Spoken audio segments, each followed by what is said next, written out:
entrar. Estoy muy sola con todos mis millones.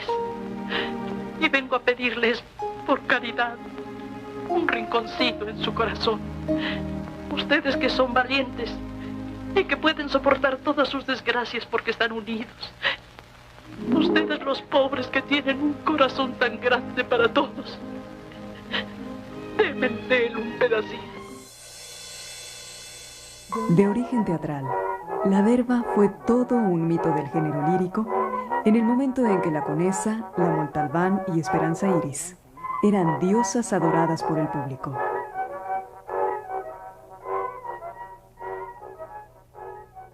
Herminia Pérez de León nació en la Ciudad de México en 1893. Su madre, una mujer culta y aficionada a la lectura, la música y la escritura, fomentó en Mimí desde pequeña la educación artística, ya que su gusto por cantar zarzuelas muestra que a la familia le gustaba el género chico. Toma, yo tengo un menino de cola muy larga, de pelo muy fino. Si le paso la mano, sale todo el público. Desde 1905 se pone de moda el cinematógrafo en México, convirtiéndose en el entretenimiento preferido de Mimí, que a diferencia de otras chicas de su edad, mostraba un carácter retraído. A Mimí no le gustaba ir a bailes y prefería la soledad y la escritura. Es por eso, decía, que me gusta ir al cine, porque lo veo todo y nadie me ve. Mimí poseía una fuerte personalidad y siempre tuvo constantes dudas sobre el matrimonio. Mi lema ha sido siempre la voluntad. Desde pequeña, cuanto he querido he logrado, hasta donde se puede lograr lo que se quiere. Es por eso, escribe en su libro Páginas Sueltas de 1921, sí, en ocasiones mi temperamento es melancólico, reservado y frío. No sabré decirle el porqué de esta amargura. Solo siento un deseo muy grande de ser otra muy diferente a la que soy. Vivir otra vida. Sentirme otra mujer con otro cuerpo, con otra cara, con otro corazón.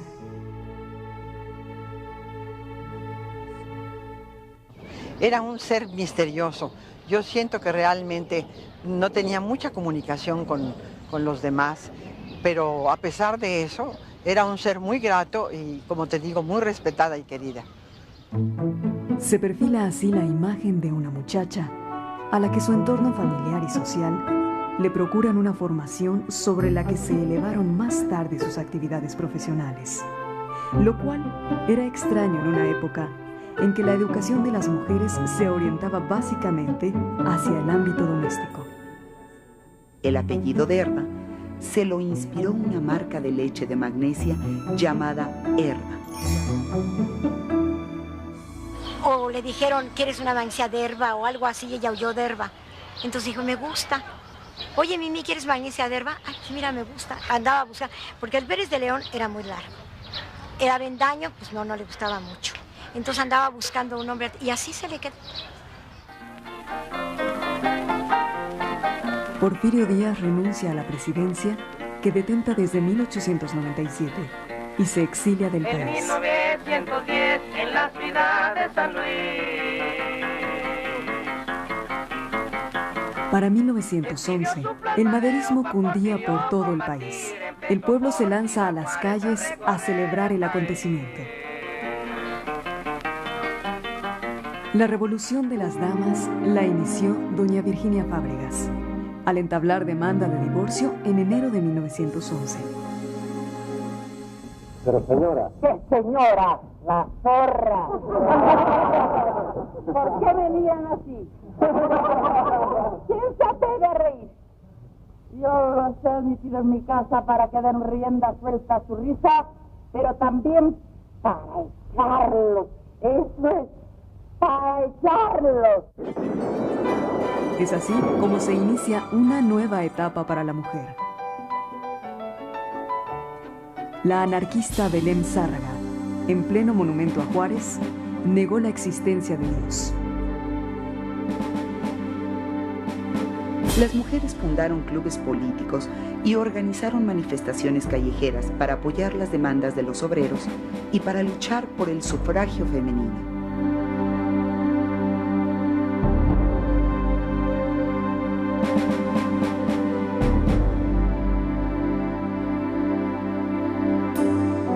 El teatro frívolo, que proliferaba en esa época, es otro terreno de lucha. El 2 de agosto de 1911, en el Teatro Peiret de La Habana, Cuba, debuta una compañía de zarzuela hispano-mexicana recién llegada de México.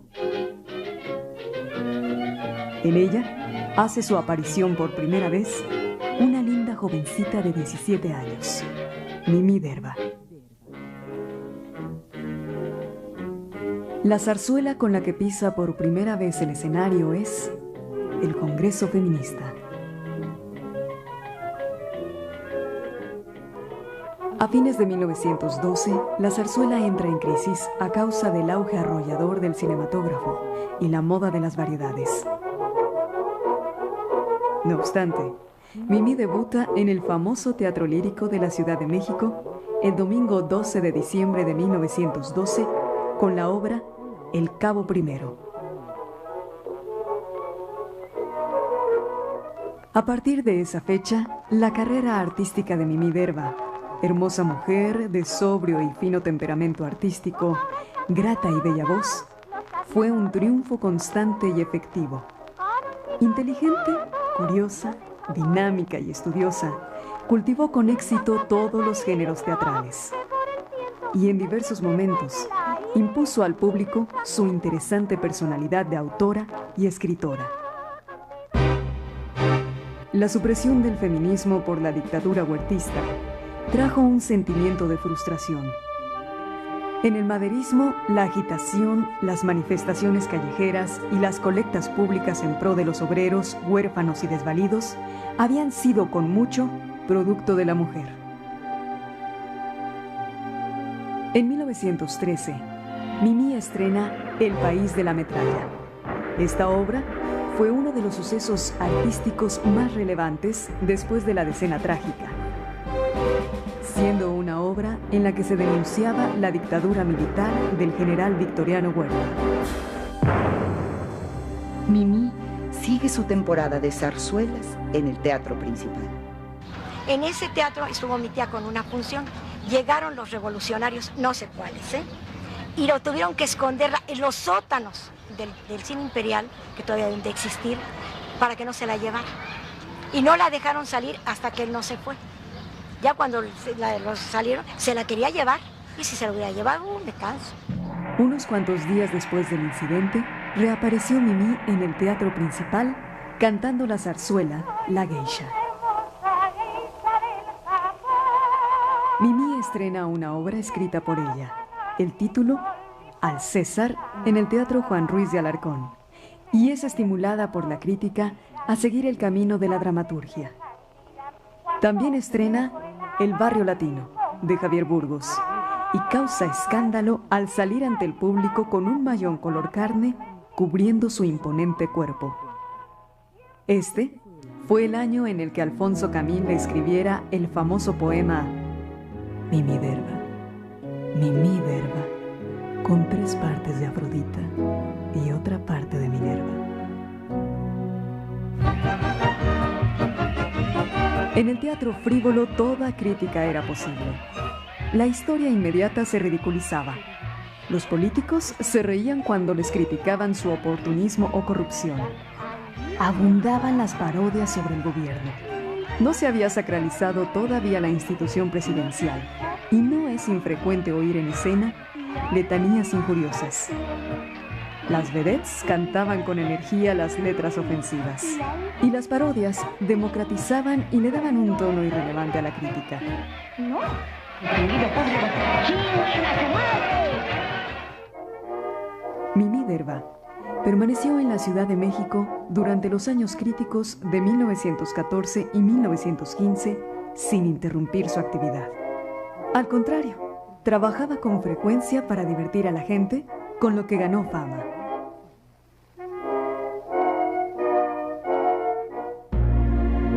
Por fin Victoriano Huerta había caído.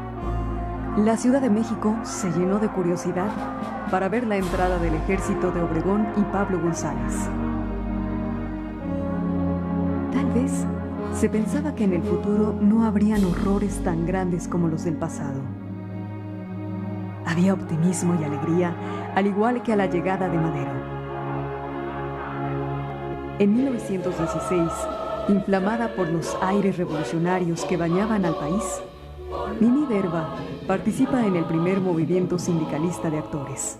Esta actividad la dejó, al igual que a sus compañeros síndicos, sin trabajo. Otra consecuencia de los hechos revolucionarios es el aislamiento de la Ciudad de México, que no permite conocer, sobre todo a las mujeres, los adelantos de la moda europea. En 1917, ya con Venustiano Carranza como presidente electo, escaseaban los periódicos y revistas extranjeras, que en sus páginas incluían los figurines que dictaban el buen vestir. En cambio, las películas llegaban con mayor frecuencia. Entre ellas, las había de actrices italianas que pronto ganaron la admiración de la gente, como Lida Borelli y La Bertini.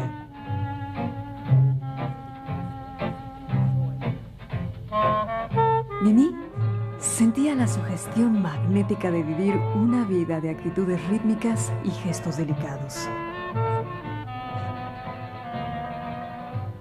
Los espectadores iban al cine para soñar con las italianas. Pero había otros soñadores, los que anhelaban fundar una industria cinematográfica para que México no quedara relegado de las naciones cultas y civilizadas. Este era el sueño de Mimi. Ahora el asunto era filmar películas con argumento. Bajo este contexto, se inicia la historia cinematográfica de Mimi en 1917, un poco por el veto teatral y mucho por el espíritu emprendedor y moderno de la bella Tiple. El financiador económico de esta empresa fue el general Pablo González, de quien se rumoraba que había sostenido un largo romance con Mimi. Junto con el fotógrafo Enrique Rosas, Mimi fundó la productora de películas Azteca Films. Esta empresa rodó 5 películas a partir de 1917, pero los escasos recursos económicos con los que contaban redujeron los sueños de Mimi a su mínima expresión. En esa época tomaba auge el nacionalismo cosmopolita, que era una expresión del conflicto de querer ser como los países desarrollados sin perder lo propio.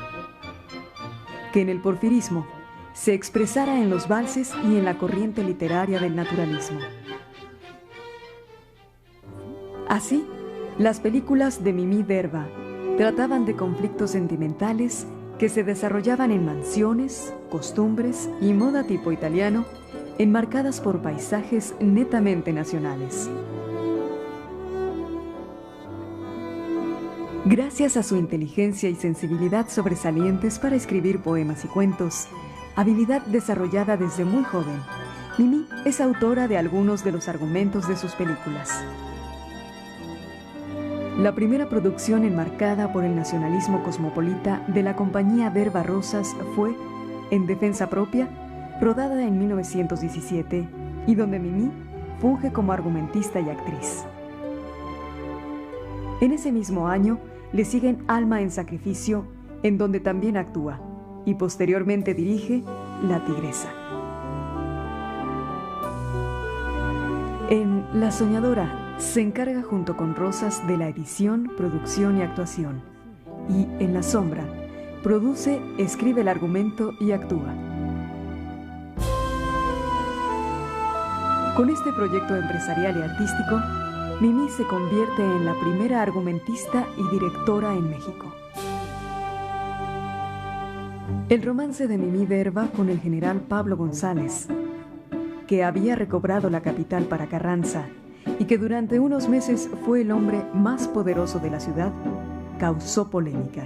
Romance que ella siempre negó, tal vez por el temor a verse involucrada en el sonado caso del automóvil gris. El general González fue sospechoso de ser el jefe de ese grupo de ladrones que hurtaba joyas y dinero.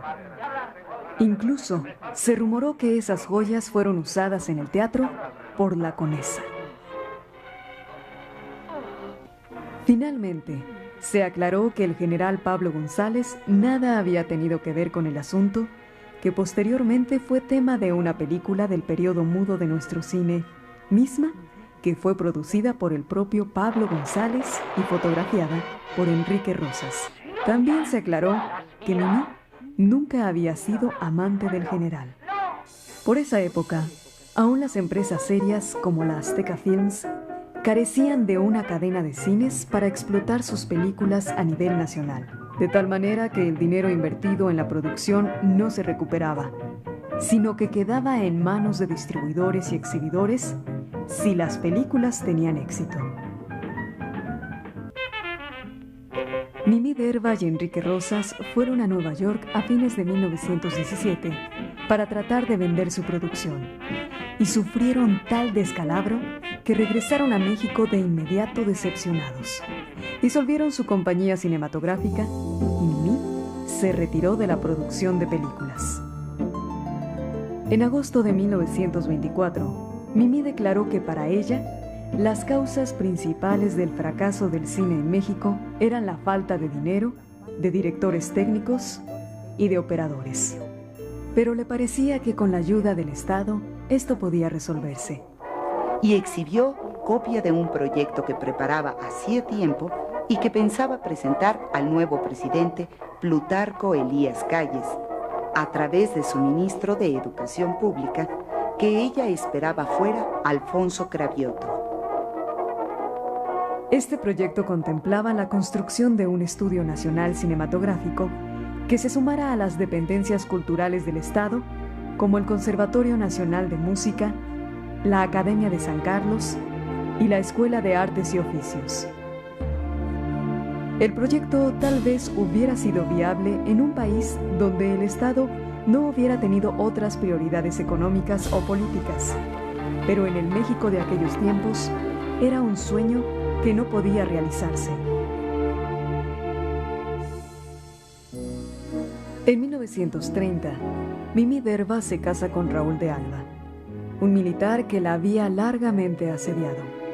El matrimonio no funciona y a los pocos meses Mimí se separa de su marido. Después él se perdió en la sierra. Se dice que lo andaban buscando porque se supone que había desertado del ejército. Se fue en un mandado y lo encontraron totalmente idiotizado. Se dice que una mujer con la que estaba viviendo le dio algo. ¿Pero para qué quieres un hombre idiota? Recorcho, pues, curarte.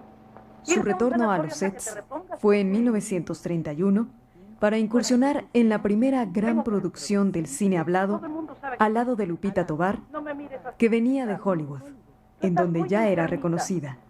La cinta en cuestión es Santa. Bueno, ¿y qué quiere usted que haga? Después de tanto tiempo de conocernos, me apena decirte lo que vas a oír. Ya que... Dos hechas, ¿no? En la década de los 30, Mimí trabajó en varias películas. En dos de ellas alternó con dos grandes divas. Con Virginia Fábregas en 1937 en el film Abnegación. Y al año siguiente, con María Conesa en Refugiados en Madrid, dirigida por Alejandro Galindo. Deje que le cuente otro. Perdone usted, señora. Diga usted, sería indiscreto preguntarle dónde compró usted ese broche. Me gustaría tener uno igual. Lo compré en Shanghai. ¿En dónde? Shanghai. Ah, caray. Qué raro. Mi marido nunca ha estado en Shanghái y ese broche es mío. También trabajó por segunda y última vez con Lupita Tovar, quien reapareciera en el cine en la cinta María. Flores tan lindas. María recordó cuánto te gustaban y ella misma las puso. Muchas gracias, María. Son preciosas. Mañana traigo más. Las tendrás todos los días. Pues no te ha caído poco trabajo. Lo que se hace con amor, ¿lo dañas? La Derva participó también en las dos producciones que en esa década se hicieron sobre Sor Juana Inés de la Cruz. También actuó en Martín Garatuza, dirigida por Gabriel Soria. Fueron injustamente quemadas vivas como herejes. Fue algo horrendo, Martín. Y como soy Por otra parte, aprovechó el apogeo de los años 30, escribiendo argumentos para radionovelas. He aquí los capítulos en la vida de un hombre. A punto de cumplir 45 años, Mimí decide retirarse del teatro. En su despedida en el Teatro de las Bellas Artes, el público le otorgó una conmovedora ovación.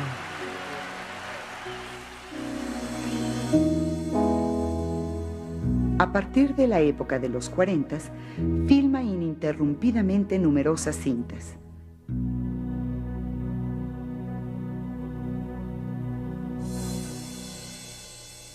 Como El Baisano Jalí, Pues sí, él dice dirigida que va a por Joaquín pasearse, a Pardavé, distraerse. filmada en Hace tiempo que 1942. no es el mismo muchacho. A mí, francamente, me tiene preocupado. A nosotros nos pasa algo por el estilo con Marta. Ha cambiado mucho. Ya no tiene ese carácter tan alegre, tan divertido. Ah, los hijos. ¡Demonio! México de mis recuerdos, de Juan Bustillo Oro, de 1943-44. Magnánima, tía Gertrudis. Necesito 500 pesos. Ajá, 500 pesos, ¿eh? Sí, cuestión de vida o muerte. Ven a la velada de esta noche y entonces te los daré. Tía, Sobrino, esa es una trampa indigna de ti. al contrario, acredito mi perspicacia. Es lo mismo que si me pusieras una pistola al pecho, tía. Lo mismo, no. Es más efectivo. O vienes esta noche o no hay tu tía. Gertrudis, qué lenguaje y qué ademanes. Son para que este niño vea que yo también tengo recursos zarzueleros. ¿Es tu última palabra? La última y ya me conoces. En ese mismo año, participa en Flor Silvestre, en donde alterna con Dolores del Río, cinta dirigida por Emilio Fernández. Me iré lejos, con mi abuelito, donde José Luis no me encuentre nunca. Dios me ampare. Y dices que eres pobre. La pobre soy yo que me olvide de que hay algo más que una posición social y el dinero. Ahora me explico por qué mi hijo te eligió. Esperanza. Hijita. Y Naná, de Celestino Gorostiza, en donde comparte créditos con Lupe Vélez. Señora, no he sido yo. No he sido yo. Se lo juro. Quería casarse conmigo.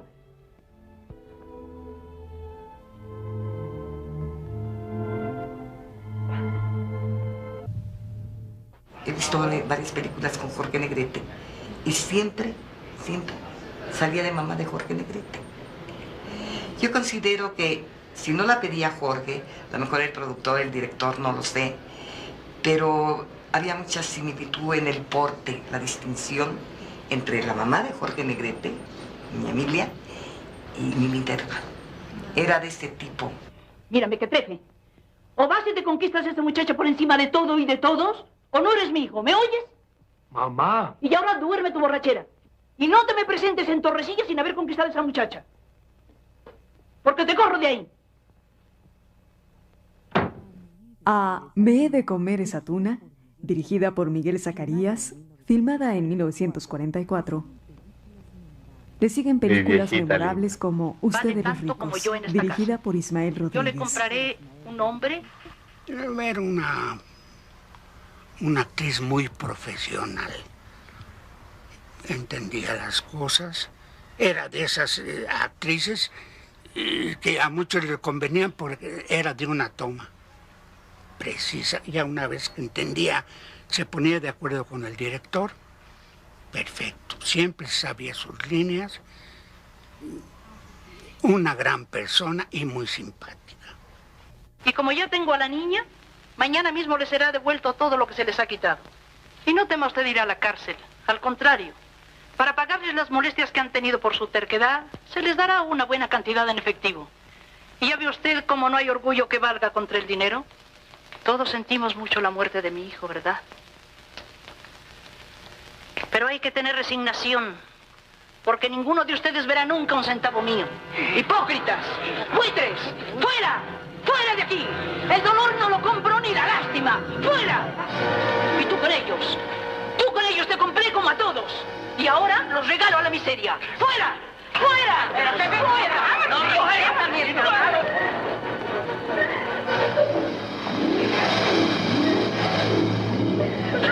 como buitres. Conmigo fue una persona muy cálida, teníamos siempre escenas tiernas, por aquello de la abuelita y la nietecita y los melodramas del cine mexicano, que se daba mucho esto. Entonces su actitud era muy profesional, pero siempre tierna, afectuosa, siempre sabía lo que iba a hacer, siempre sabía sus diálogos, muy precisa para llegar a su lugar, a sus marcas, en fin, una gente con toda una profesión atrás, con toda la responsabilidad que debe de tener, a mi forma de ver, un gran actor, una gran actriz. Pero niña, ¿por qué lloras? Tengo mucho miedo. No te asustes, que ya no te haré más preguntas. ¿De veras que no? No. Mira, te voy a regalar estas medallitas que tenía dedicadas para mi primer nieto. Esta es la Virgen de Guadalupe y esta es la del Niño Jesús. Qué bonito. Te los voy a poner en tu escapulario. Tú eres muy buena, ¿verdad? No. Sí, tú eres muy buena y te quiero mucho.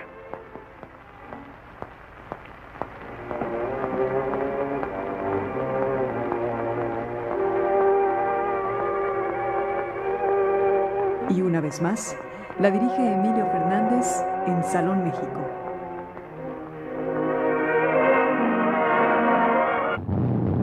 Ahí viene mi hijo.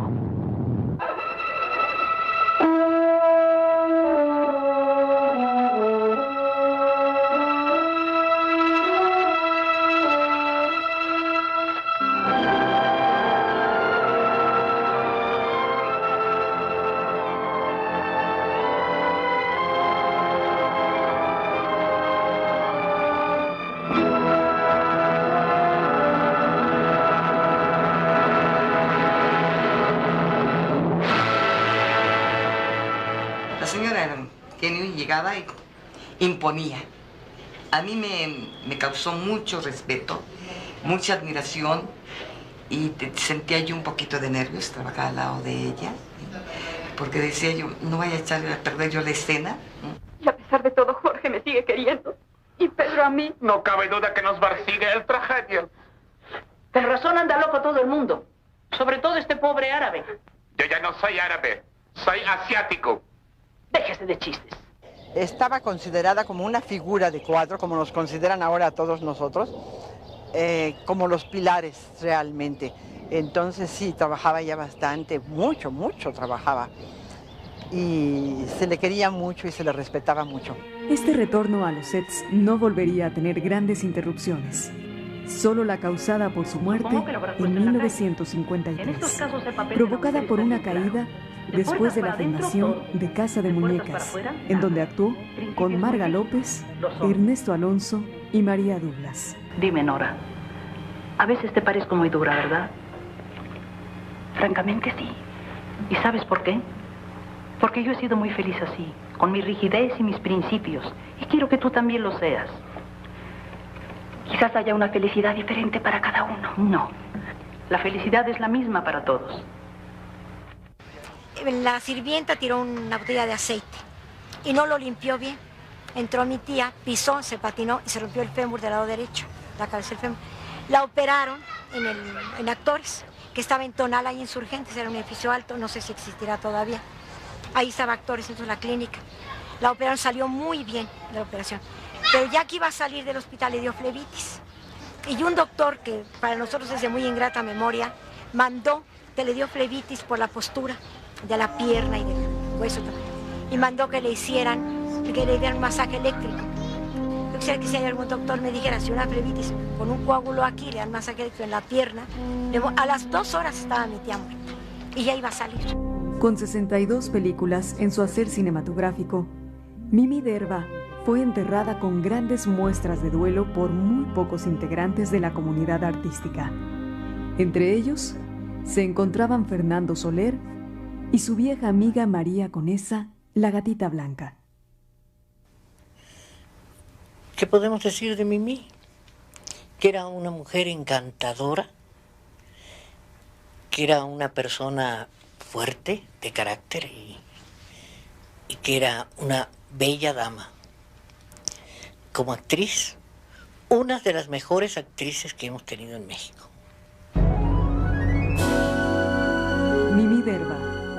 La actriz que vimos interpretar tantas veces en el cine nacional el papel de madre y abuela aristocrática e inflexible fue en los inicios del cine mudo de nuestro país una de las primeras divas.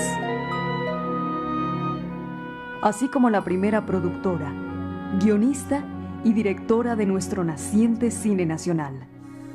Una mujer de gran temple y carácter, sin dejar de ser por ello exquisitamente femenina.